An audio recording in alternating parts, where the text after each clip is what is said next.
Começamos aqui então na nossa aula 1 de banco de dados do Notion, e nessa aula a gente vai aprender como criar essas databases e como adicionar dados nesses bancos de dados, tá? Nada muito difícil, mas é importante que você tenha consolidado aí a ideia de como funciona a dinâmica do Notion, né? Que tudo no Notion é um bloco dentro de um bloco, dentro de outro bloco. E com as bancos de dados, com as databases, não é diferente. Eles também são blocos que suportam vários blocos dentro deles lá e organiza esses blocos para a gente, tá? De acordo com o que a gente fizer. Então, para criar, você já deve saber que para criar qualquer tipo de bloco no Notion, basta digitar um comando barra e escolher o bloco que você quer, ou clicar nesse maisinho aqui do lado esquerdo, né? Que você também vai ter a opção de adicionar os blocos que você quiserem. E como você já deve ter imaginado aí, para a gente criar uma database, basta digitar barra database. Isso vai nos trazer dois tipos de bancos de dados: o database inline e o database full page. E qual a diferença entre os dois? A diferença é bem simples, tá? A gente vai usar o full page para o nosso exemplo aqui, mas eu vou te explicar rapidinho aqui qual é a diferença entre um e outro. Basicamente, eles funcionam da mesma forma, o que vai mudar é onde ele será inserido, tá? Vamos supor que eu já tenha aqui alguma informação, tá? Que eu não queira perder. E aqui embaixo mais alguma coisa, rapidinho. E aí eu quero aproveitar essas informações e dentro dessas informações eu quero colocar um banco de dados. E aí faz sentido que eu coloque, por exemplo, um banco de dados inline. E vai fazer o quê? Vai fazer com que esse banco de dados ele surja entre as informações pré-existentes da minha página, já na linha em que eu dei o comando, tá? Qual o problema dessa abordagem? Que depois que você criar muitas databases dessa forma, ou seja, muitos bancos de dados em linha em uma só página, esses dados vão ficar confusos e misturados e você não vai saber muito bem onde é que vai estar suas tarefas separadinhas, seu projeto separadinho, suas notas separadinhas, tá? Então isso aqui é para casos bem específicos. Eu não recomendo que a gente que está querendo organizar as ideias comece pela forma mais desorganizada, tá? Depois isso aqui vai fazer sentido em algum projeto seu, e aí você usa como quiser. Mas para hoje, para agora, o que você vai fazer, além de ter criado essa página que você vai fazer seus testes, né? Que eu já te ensinei como é que cria pastas lá no outro tutorial. Você vai também criar barra database full page, aqui ó, certo? Você vai clicar nessa opção. E quando você fizer isso, você vai ser carregado para uma página como outra qualquer. Uma página que contém título, tá?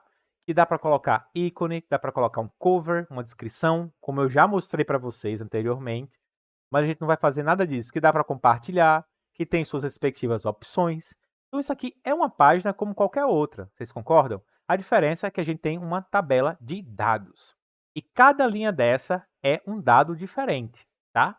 É nisso aqui que a gente vai focar nessa aula. Basicamente, a gente tem nosso primeiro banco de dados aqui, que é nada mais nada menos do que uma tabela de Excel. Quase como uma tabela de Excel. Com a diferença de que a gente pode ter várias manipulações avançadas aqui para tornar isso aqui bem reativo, bem dinâmico e bastante próximo de qualquer solução que a gente queira solucionar, aplicar aí no nosso dia a dia, tá? Então vamos começar com o que a gente já sabe. Vamos adicionar aqui um ícone bem legal, um ícone de tarefas, que eu acho que isso aqui tem tudo a ver. E vou colocar também um título aqui, tarefas, tá? E vou renomear essa visualização aqui da tabela, clicando nele, clicando nessa visualização que você pode ver aqui, tá? E apertando em Rename. Você vai ver que esse menu aqui lateral vai ser aberto. Não vamos entrar nele agora. A única coisa que você tem que se atentar é o nome da tabela aqui, tá? Então eu vou colocar aqui todas, porque se trata de todas as tarefas, certo? Vou apertar Enter. Se você ver, isso aqui, essa alteração já foi alterada aqui, ó. Já espelhou ali onde a gente tinha colocado. Agora basta a gente finalizar, onde você está vendo esse xizinho aí, e pronto. A gente basicamente fez nossa primeira organização das tarefas. A gente traduziu isso aqui para português e a gente colocou um título, um ícone.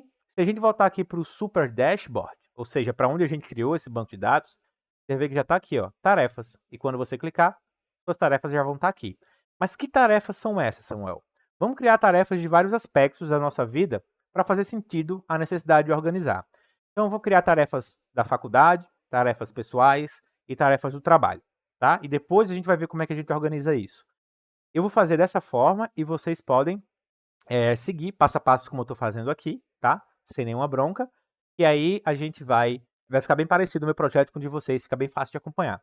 Vou colocar aqui o revisar TCC, uma coisa da faculdade, né? Vou colocar também ir na academia, que é uma coisa pessoal, entregar relatório, que é uma coisa do trabalho. E aí, para adicionar uma nova linha, né? Ele já vem com 3 linhas ali. Assim que você cria, ele sempre vem com 3 linhas, tá? Mas para adicionar uma nova linha, eu tenho 3 opções. Eu posso clicar nesse maisinho aqui, tá? Do lado esquerdo. Eu posso clicar nesse maisinho aqui, tá? No final da tabela. Eu posso clicar aqui em New. Viu só? São 3 opções para você criar a linha e vamos fazer uma em cada uma delas, então. Então, aqui em entregar relatório, eu vou clicar no mais e a gente vai agora ler o livro da faculdade. E agora eu vou clicar no de baixo, que vai dar a mesma coisa, tá vendo? Estudar para a prova de biologia. Certo? E eu posso fazer como quiser. Eu vou continuar aqui embaixo que eu acho mais intuitivo. Eu vou dizer que eu tenho que ir no mercado. Eu também tenho que uma reunião com o time de marketing. Até agora eu estou fazendo o que qualquer aplicativo de tarefas faria, que é basicamente anotar tudo que eu tenho que fazer. Responder o e-mail.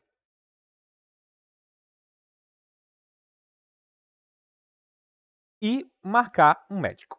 Marcar uma consulta. Certo? Então, qualquer aplicativo de notas ou qualquer aplicativo, que é justamente o que o Notion se propõe, qualquer aplicativo de notas ou qualquer aplicativo de tarefas, você vai basicamente fazer isso, começar a destrinchar, a escrever, né, a fazer o download de todas as suas tarefas ali para depois organizar. Aqui a gente vai criar o sistema de organização. Então isso vai ser muito legal, vai ser um processo bem interessante. E a partir de agora é que começa a fazer sentido ter colunas, porque pensa comigo, eu tenho aqui todas as minhas tarefas, tá? Estão num banco de dados tarefas, tá? Tô vendo elas aqui, mas eu não consigo saber quem é o que é de pessoal, né? A gente tem aqui pessoal ir para academia, a gente tem aqui de pessoal ir no mercado e marcar uma consulta, tá tudo bagunçado, que tá junto com o TCC, com relatório. Eu não sei, primeiro, se essas tarefas estão concluídas, então eu preciso de um status, tá? Eu não sei qual a data que eu tenho que fazer essas tarefas, então eu vou precisar de uma data. E eu não sei também qual é a categoria, ou seja, se é da minha academia, se é do trabalho, se é pessoal, então eu também acho que eu preciso de uma categoria. Vou anotar aqui, categoria. Esqueçam, não olhem para a caligrafia, tá? Porque eu estou fazendo isso aqui no mouse. Isso aqui tá 10. Então a gente vai precisar dividir essas tarefas. Dividir não, a gente vai ter que acrescentar propriedades nessas tarefas para ter mais informações sobre elas, né? A gente já tem o nome, beleza, mas isso é muito pouco. Como é que eu vou filtrar? Como é que eu vou saber quais são as mais urgentes? Como é que eu vou saber quais são as mais próximas de entregar? Quais que estão mais distantes? E aí me organizar com base nisso? Ah, hoje eu quero saber só o que tem da faculdade. Para saber isso, eu tenho que adicionar essas propriedades. E é isso que a gente vai ver nas próximas aulas, tá? As propriedades nos bancos de dados, eles são basicamente colunas. Colunas que a gente vai acrescentar e colunas que têm tipos. Essas coisas dos tipos vai ficar mais claro lá na próxima aula, eu prometo, tá? Mas é importante você ter isso em mente. Toda vez que for trazer dados para o Notion, você vai pensar que propriedades têm esses dados. A gente fez um exemplo aqui de tarefas, a gente quer saber de tarefas. Quando é que ela vai acabar, tá? A gente quer saber qual o status dela, se ela está pronta, se ela acabou, se ela é urgente, tá? E a gente quer saber também qual a categoria dessa tarefa, se ela pertence, se ela é da faculdade, se ela é pessoal e etc. E é isso que a gente vai fazer, transformando essas propriedades em coluna. Pense, por exemplo, esse livro aqui. Um livro também tem propriedades. Eu poderia colocar o título ali, né? O escândalo do século. E aí eu tenho propriedades aqui como o autor, uma outra propriedade seria a editora, uma outra propriedade, o gênero desse livro, uma outra propriedade, o número de páginas. E aí eu poderia jogar isso numa tabela do banco de dados e a partir daí filtrar, por exemplo, quais são os livros mais grossos, quais são os livros da editora X, ou então quais foram os últimos livros que eu li, se eu colocar ali a data de leitura, entendeu? Então, dados te dá esse poder. Agora, sem mais delongas, porque essa aula já está chegando nos 10 minutos, a gente vai parar por aqui e na próxima aula a gente continua com nossas propriedades e tarefas. Te vejo lá.